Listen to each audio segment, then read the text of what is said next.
ये गाइडलाइंस आई HEI यानी कि हायर एजुकेशनल इंस्टीट्यूट यानी कि कॉलेजेस यूनिवर्सिटीज में जो कास्ट बेस्ड डिस्क्रिमिनेशन होता है उसको कम करने के लिए, उसके खिलाफ। और जब से गाइडलाइंस आई हैं खूब कलेश हो गया है, खूब पॉलिटिक्स हो गई है।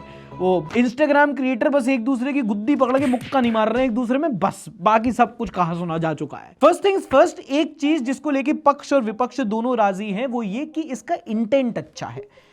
डिस्क्रिमिनेशन स्कूल्स में, कॉलेजेस में, यूनिवर्सिटीज में जाति, धर्म, कलर के आधार पे भेदभाव नहीं होना चाहिए, ये सब मानते हैं और उसी को लेके आया है। इंप्लीमेंटेशन को लेके डिबेट है। अब देखो, यूजुअली कभी भी डिस्क्रिमिनेशन के खिलाफ कानून आते थे वो SC ST के लिए आते थे। इनफैक्ट एक कानून भी SC ST एक्ट, इस बार इसमें OBC भी इंक्लूड कर दिया गया है। अब बच्चे कौन से? सिर्फ जनरल कैटेगरी के बच्चे। पर फिर आता है अगला clause 11 which is another controversial point. एक इक्विटी स्क्वाड बनेंगे जो कैंपस में विजिलेशन करेंगे और जो देखेंगे कहीं डिस्क्रिमिनेशन तो नहीं हो रहा। मतलब है, सुनो तुम चारों आओ, देखो जाके कहां पे कोई परेशान तो नहीं कर रहा किसी को, जाओ कोई लो समोसा खा लेना आगे रास्ते में। भेदभाव कॉलेजेस में होता है, कास्ट, रिलीजन, रेस, इन सब के बेसिस पे होता है।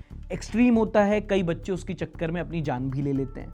हाँ, जो SC ST कम्युनिटी से आते हैं उनके खिलाफ ज्यादा होता है, पर ऐसा नहीं है कि सिर्फ जनरल कैटेगरी के बच्चे करते हैं, आपस में भी होता है। और ऐसा नहीं है कि जनरल कैटेगरी के बच्चों के खिलाफ नहीं होता। तो डिस्क्रिमिनेशन का जो ओनस है वो एक कैटेगरी पर डालना थोड़ा गलत है। और यही प्रॉब्लम है डेफिनेशन के क्लॉज C में, क्योंकि वो डिस्क्रिमिनेशन सोली रिस्पॉन्सिबिलिटी जनरल कैटेगरी पर डाल देता है। देखो, मेरे हिसाब से पूरा जो नोटिफिकेशन है बहुत फुल प्रूफ है, पर मुझे लगता है परफेक्ट नहीं है।